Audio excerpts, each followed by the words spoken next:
Yuk ikutin aku, hari ini mau ke kebun stroberi yang ada di belakang rumah sana. Kebunnya nggak jauh kok, ada di belakang kantor bibit kemarin sore. Tapi kita harus melewati kebun tomat dulu ya.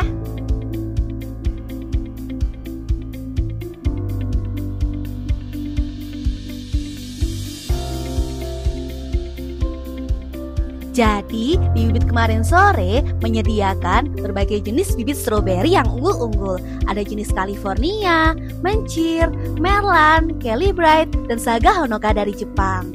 Dan ini adalah tempat untuk bibit stroberi yang berumur 1 bulan setelah panen. Ini dari jenis si Merlan yang warna bunganya itu warnanya pink. Cantik banget. Kemudian ada juga dari jenis California, kemudian ada Saga Honoka dari Jepang. Yang rasanya super manis juga ada, itu varietas terbaru dari kita. Untuk lebih jelasnya yuk kita cek lagi ke sana.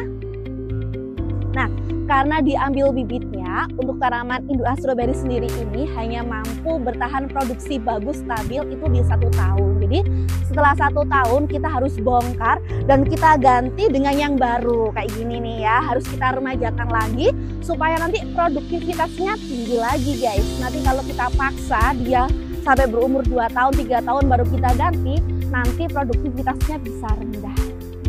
Ya, ini yang baru kita tanam sekitar di 1 mingguan yang lalu dan ini masih kecil-kecil ya. Nanti kalau dia udah 1 bulan dia udah mulai merimbun lagi.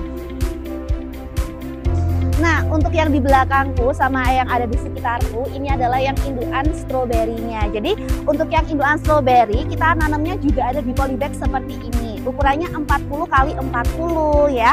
Dan yang diambil itu bukan buahnya guys, karena kita penjual bibit, jadi yang kita ambil adalah bibit tanamannya. Jadi untuk stroberi sendiri itu perbanyakannya dari hasil sulur kayak gini.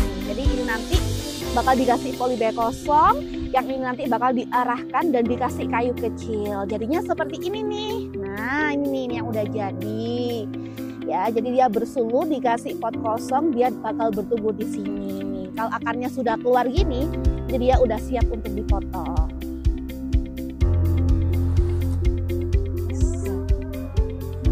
Nah, jadi selain kita jual bibit yang umur 1 bulan, kita juga jual bibit yang dia berumur 2 bulan. Contohnya kayak gini nih yang kita jual, kondisinya sudah rimbun dan dia sudah mengeluarkan bunga dan sudah berpentil buah.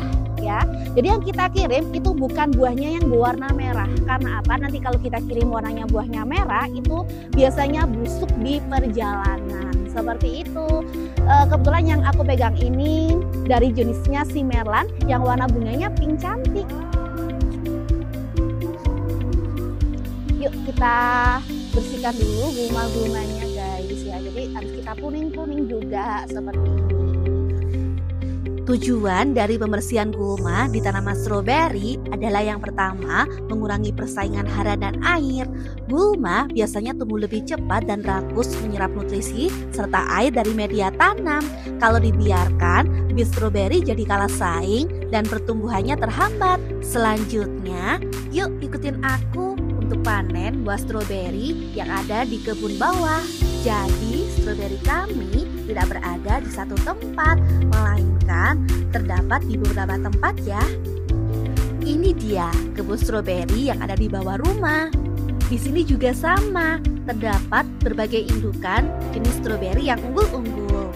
Kebetulan di beberapa indukan ada yang berbuah. Nah, yang penasaran dengan stroberi Saga Honoka dari Jepang, aku ada contohnya nih indukannya ya.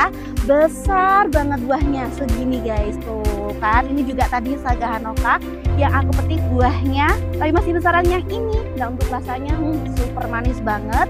Ciri-cirinya daunnya itu dia agak lebar-lebar seperti ini dari jenis Saga Honoka dari Jepang. Bayangkan punya halaman kecil di rumah yang setiap pagi bisa kita isi dengan aktivitas sederhana, menyiram, merapikan daun, melihat buah-buah stroberi merah segar dan tumbuh perlahan, serta panen stroberinya.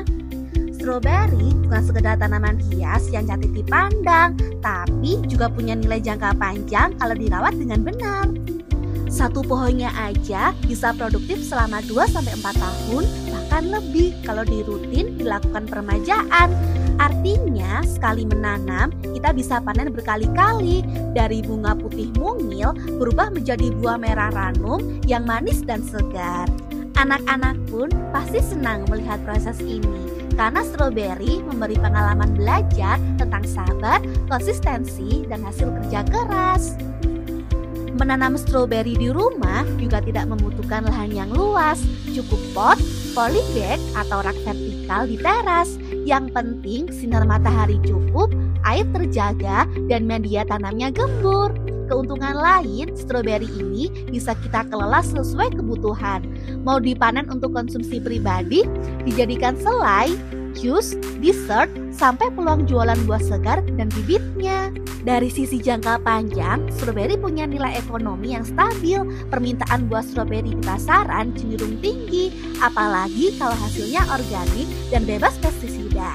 Jadi, berkebun stroberi di rumah bukan hanya sekedar hobi, tapi bisa jadi tambahan penghasilan.